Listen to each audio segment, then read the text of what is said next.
Welcome back to the channel. We're at our favorite gas station again. A little pit stop. Bacon, egg, and cheese today. Today, we're going up to B18 crash site. It's on a mountainside, so there'll be no, spectacular views like on Lafayette, unfortunately. But there are remnants, like the whole engine and the wings, at very least, of this plane that crashed in 1942. Apparently,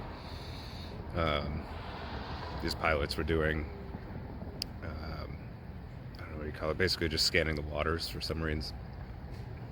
And they were coming back to land. And these pilots used to fly B-24s.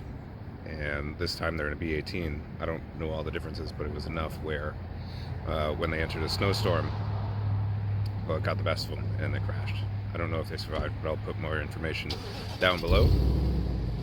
Sorry, pickup truck. But yeah, we're about to hit the road again and check back in with you. All right, if you remember from the Lafayette video, I showed, see, they enforce it. I don't know what you're talking about. Yeah, we're doing 70 like the speed limit says to do. Absolutely. All right. Oh, we lost the mountain. Anyway, so you'll see in a second. That's Canada. Yeah, Canada Mountain? Okay, so right ahead of us is Canada Mountain, and it's covered in snow now. And then maybe just around this corner, we'll see the top of Lafayette. Maybe, oh, that little sharp peak. Yeah, it's all covered in snow too. We don't have any snow down here, as you can see. I forgot my crampons, but I do have snowshoes, so I'll bring those because they have like the cleats on the bottom, and hopefully don't get stuck because there is a river crossing which might be frozen. So we'll see. All right, so we made it to the trailhead. So far, it's like just a service road, and I spoke too soon about the snow. We have a little bit of snow and very frozen ground.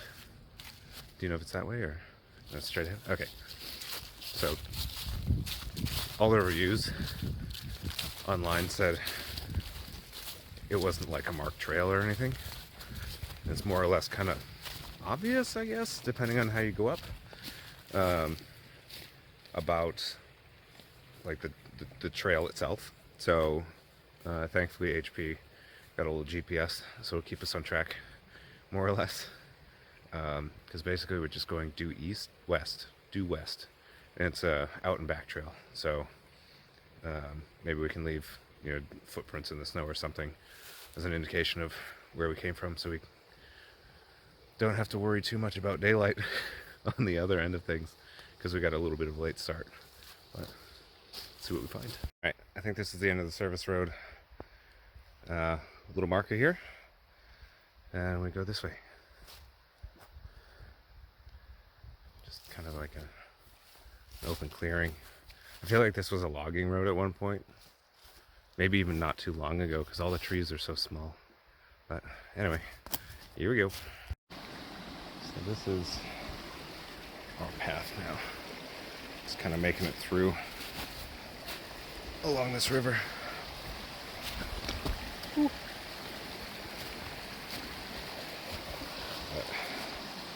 not too bad.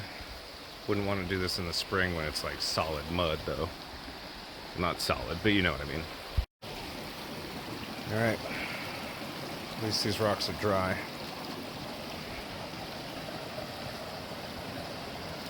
Mostly.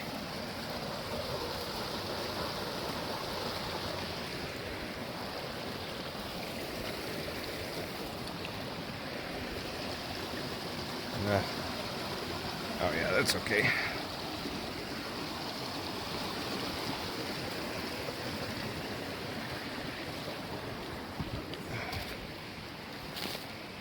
This fresh snow. All right. So as you can imagine, plane crash is not gentle. This is all tore up. I'm not going to touch it, but this is part of the plane. Please excuse me for almost falling.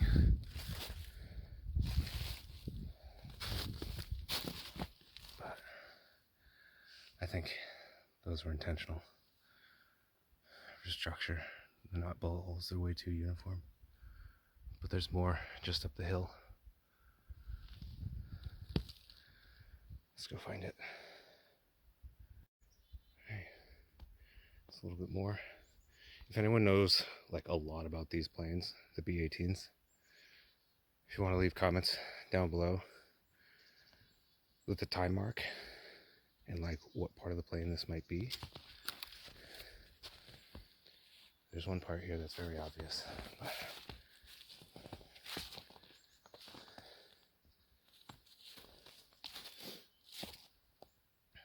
it's just ripped to bits. I would imagine they came from this direction towards us.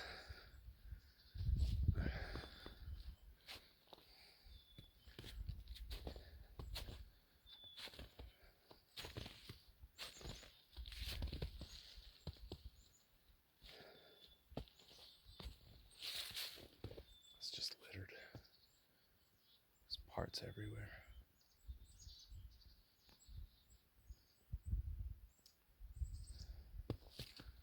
That's, I mean, for being out exposed to the elements for 79 years, this is held up.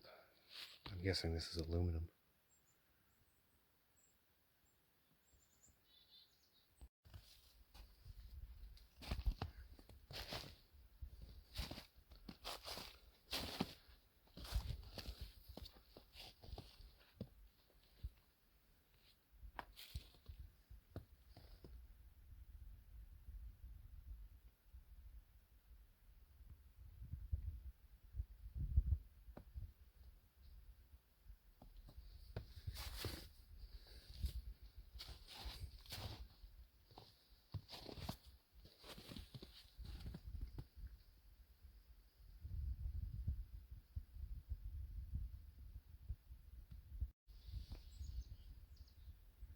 More of that same piece.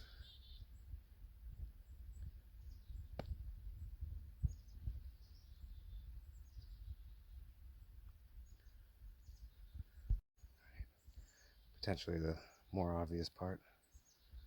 We have an engine. Yeah, cylinder heads. For those of you unfamiliar, well, my best guess is that's the valve spring. Oh wow. These are connecting rods. That's where the wrist pin would go to the piston. These big cylinders too. That's like 7 inches in diameter. That wouldn't be the whole cylinder diameter, but you know, you'd bolt the cylinder to that. The piston would ride inside. And they're not like car engines, right? Airplane engines sometimes have this circular pattern. Their crankshafts are just crazy. But it was the best way to fit a lot of cylinders to make a lot of power in a shape that made sense because you'd have the air going this way across the cylinders to cool them. Presumably, this would be air cooled. See all the fins? This is before water cooling. Is that Michael? Oh, I don't think so. It might be. Oh, I don't know. Not an expert in World War II planes. But this is the second engine. It's the exhaust. Just absolutely massive. All these cylinders pumping out. God knows how many. CFM. It's a roller rocker setup.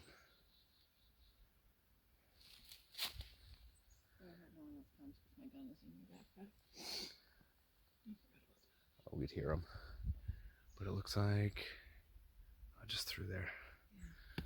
More to see. This might be the last little bit.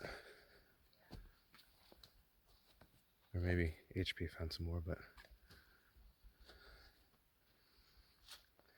a plaque.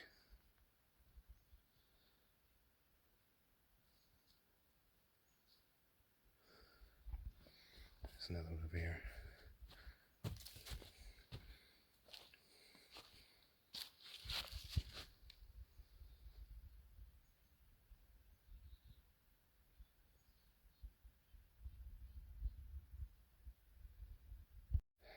part of the wing, or one of the wings.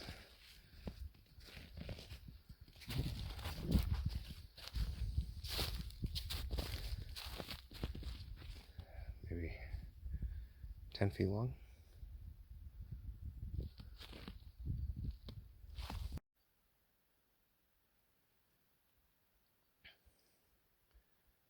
It's just pieces everywhere.